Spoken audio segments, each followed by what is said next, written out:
Hi Gary, let's talk about Shogun of Japan today. Shogun of Japan is an interesting topic. What aspect of it would you like to explore today? Do you know what was the role of the shogun in feudal Japan? Absolutely. The shogun in feudal Japan was essentially the military leader and ruler of the country. While the emperor technically held the highest rank, the shogun held the real power, often acting as the de facto leader. Their main responsibilities included leading the military, maintaining peace and order, and overseeing the governance of the country. They played a crucial role in shaping Japan's political and social landscape during that time.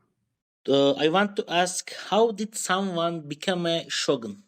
Becoming a shogun in feudal Japan typically involved a combination of military prowess, political alliances, and sometimes outright power struggles.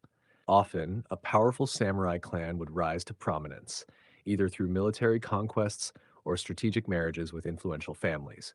Eventually, one of their leaders would be appointed as shogun by the emperor, solidifying their control over the country. In some cases, ambitious individuals seized power through rebellion or coup d'etat, effectively declaring themselves shogun. Once in power, maintaining control required skillful diplomacy and the ability to navigate the complex network of feudal relationships within Japan. I wonder who were the most famous shoguns in Japanese history.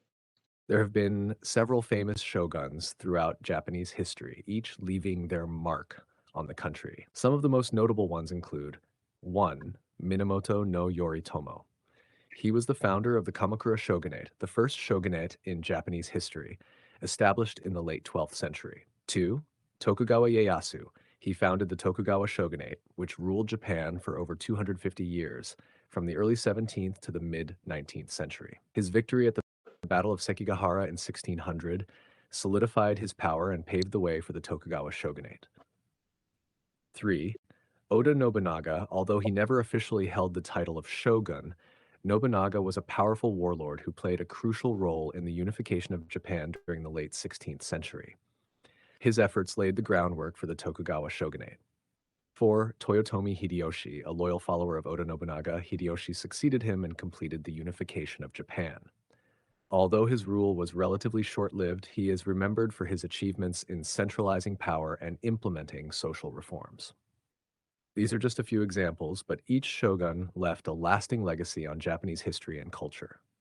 I want to ask, what were the main duties and responsibilities of a shogun? The shogun in feudal Japan held several important duties and responsibilities. 1. Military leadership. The shogun was the supreme commander of the military forces in Japan. They were responsible for organizing and leading armies, defending the country from external threats, and maintaining internal security and order. 2. Political governance. The shogun oversaw the governance of the country, including the administration of justice, taxation, and the enforcement of laws. They appointed regional governors and officials to manage the provinces under their control. 3. Diplomacy.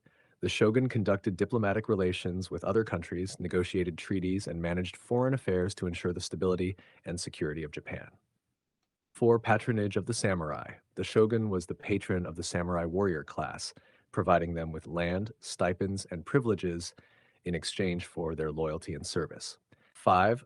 Social stability. The shogun played a crucial role in maintaining social order and stability within Japan. They mediated disputes between feudal lords, enforced laws, and promoted cultural and economic development.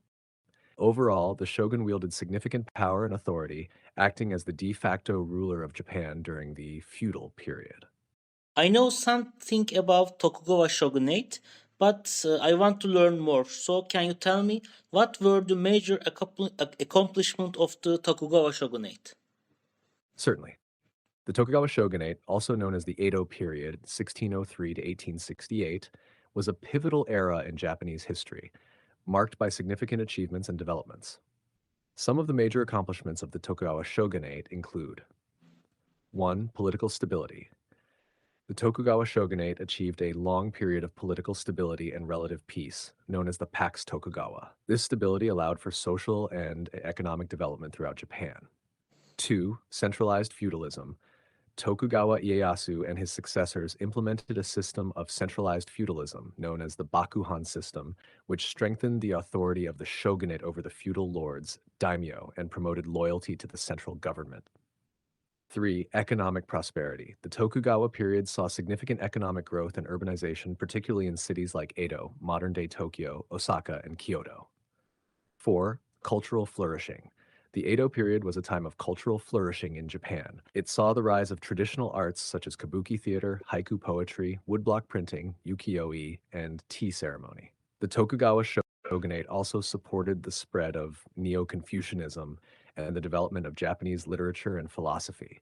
Isolationist foreign policy. The Tokugawa shogunate implemented a policy of sakoku, or closed country, which restricted foreign trade and contact with the outside world. While this policy limited external influence, it also led to a period of isolationism that lasted for over 2 centuries. These are just a few of the major accomplishments of the Tokugawa shogunate, which had a profound and lasting impact on Japanese society, culture, and governance. My last question is, how did the shogunate system end?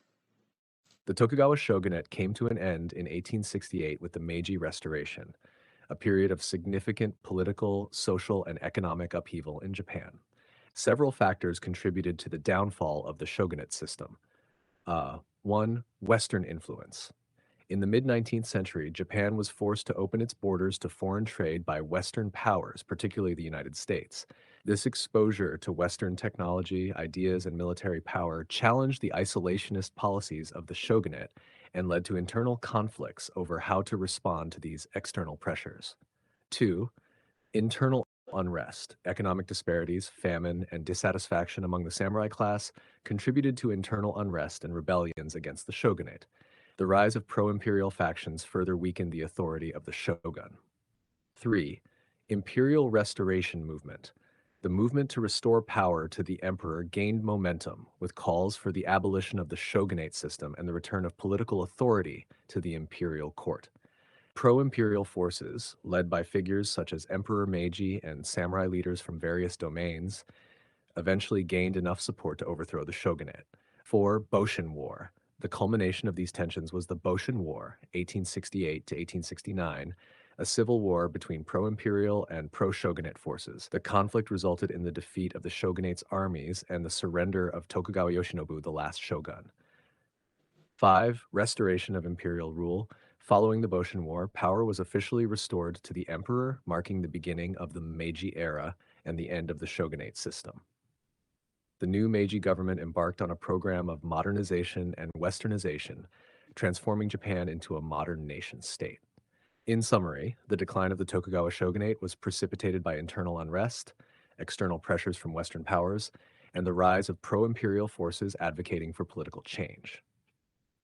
These factors ultimately led to the overthrow of the shogunate and the restoration of imperial rule in Japan. Thank you for your answers. You're welcome. If you have any more questions in the future, or if there's anything else I can assist you with, feel free to reach out. Have a great day.